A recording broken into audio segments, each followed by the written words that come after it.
ఆయుఃకర్మంచ విత్తంచ విద్యా నిధనమేవచ పంచైతాని సృజ్యంతే గర్భస్థస్యేవ దేహినః.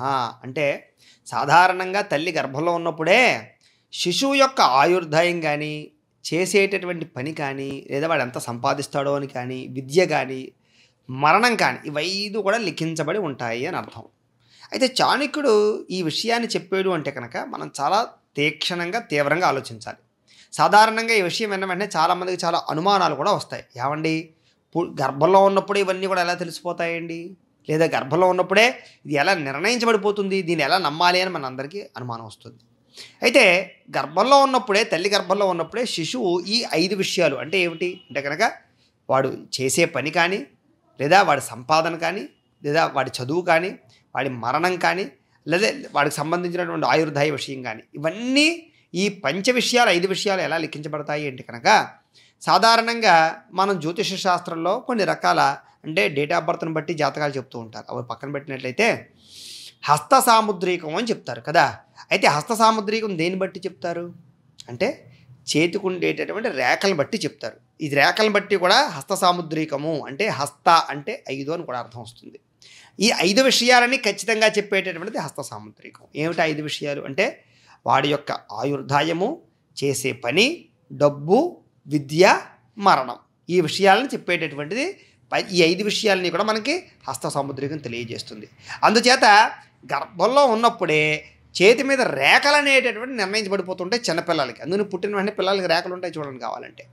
అంటే గర్భంలో ఉన్నప్పుడే భగవంతుడు వాడు పూర్వజన్మ కర్మ ఏంటి, పూర్వజన్మలో ఎలాంటి కర్మ చేశాడు, పూర్వజన్మలో ఏం మంచి పనులు చేశాడు, ఎలాంటి దానం చేశాడు, ఎలాంటి పుణ్యం చేశాడు, దానివల్ల ఈ జన్మలో వాడు ఎలా ఉండాలి, ఎలా బతకాలి, ఎంతకాలం జీవించాలి, ఎంత ఐశ్వర్యవంతుడు అవ్వాలి, ఎలాంటి చదువు చదువుకోవాలి, ఎవడి కడుపులో పుట్టాలి, ఇవన్నీ కూడా నిర్ణయం చేసి ఆ విషయాలన్నింటినీ కూడా తల్లి గర్భంలో ఉన్నప్పుడే ఈ విషయాలు చేతి మీద లిఖించేస్తాడు.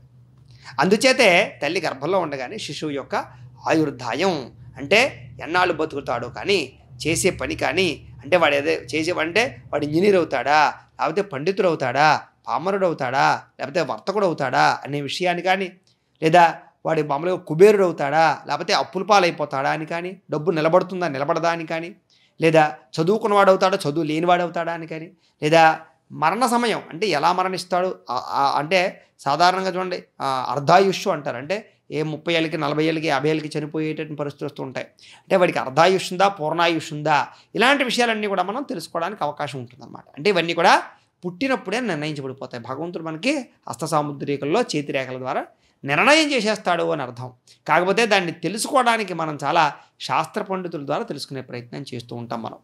అయితే ఆ విషయాన్ని కూడా మనకి చాణక్యుడు చక్కగా చెప్పాడు. అయితే సాధుభ్యస్తే నివర్తంతే పుత్రా మిత్రాణి బాంధవా ఏచతై సహతందార తద్ధర్మాతు సుకృతం కులం. అంటే కనుక దీని అర్థం ఏంటి కనుక సాధారణంగా ఏదైనా సత్సంగంలో కానీ, ఏదైనా మంచి వ్యవస్థలో కానీ, మంచి వ్యక్తుల దగ్గర కానీ, మోటివేషన్ చేసేటటువంటి వాళ్ళు కానీ, లేకపోతే సత్పురుషుల దగ్గర కూర్చుని ఏదైనా మంచి మాటలు వినేటప్పుడు కానీ, లేదా ప్రవచనకర్తలు ఏదైనా మంచి విషయాలు చెప్పేటప్పుడు కానీ, లేదా ఆలయాలకు వెళ్ళేటప్పుడు కానీ, లేదా మంచి ప్రదేశంలో కూర్చున్నాము, లేదా ధ్యానం చేస్తున్నాము, లేకపోతే మెడిటేషన్ చేస్తున్నాం అనుకోండి, ఈ సమయంలో ప్రధానంగా గుర్తొచ్చేవి ఏమిటో తెలుసా మీకు? పిల్లలు, భార్య, ప్రేమికురాలు, వ్యాపారం, డబ్బు, ఆస్తులు, లేకపోతే కుక్కలో, లేకపోతే కనుక మనం పెంచుకునేటటువంటి ఆవులో, లేకపోతే గేదెలో, లేకపోతే రకరకాల పౌల్ట్రీలో ఏదో రకమైనటువంటి ప్రాపర్టీయో, ఏదో రకమైన సమస్యో, ఏదో రకమైనటువంటి వ్యవహారమో ఏదో ఒకటి గుర్తొస్తాయి. అంటే సాధారణంగా అదే మనం సినిమా చూస్తున్నాం అనుకోండి, లేకపోతే ఏదైనా వ్యవహారం నడుపుతున్నాం అనుకోండి, లేకపోతే హోటల్లోకి వెళ్ళి ఏదైనా ఫ్రెండ్స్తో బాతాకాండి చేస్తూ ఫుడ్ తింటున్నాం అనుకోండి, సమస్యలు గుర్తురావు, ఇల్లు గుర్తురాదు, ఫ్యామిలీ గుర్తురాదు, ఏది గుర్తురాదు. కానీ మంచి మాటలు వినేటప్పుడు, సత్పురుషుల దగ్గర కూర్చునేటప్పుడు, ప్రవచనం వినేటప్పుడు, ఆధ్యాత్మికపరమైనటువంటి కార్యక్రమాలు చేస్తున్నప్పుడు, గుళ్ళలోకి వెళ్ళినప్పుడు, ఇలాంటప్పుడు మాత్రమే ఇలాంటివన్నీ గుర్తొస్తూ ఉంటాయట.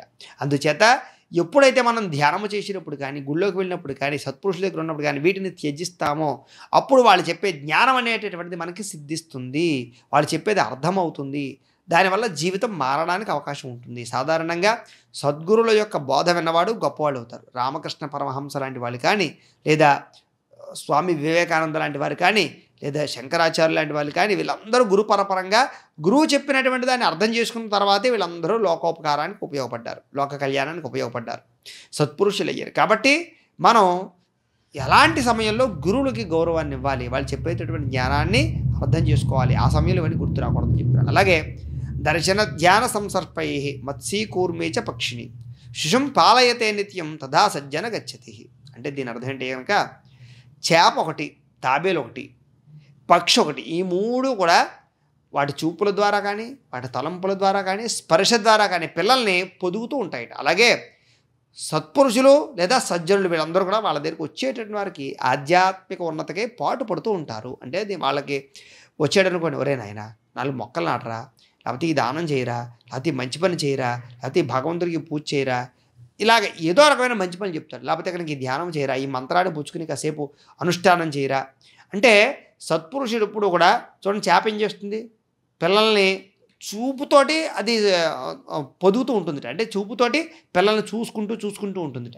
తాబేలు ఉందనుకోండి, అది స్పర్శతోటి.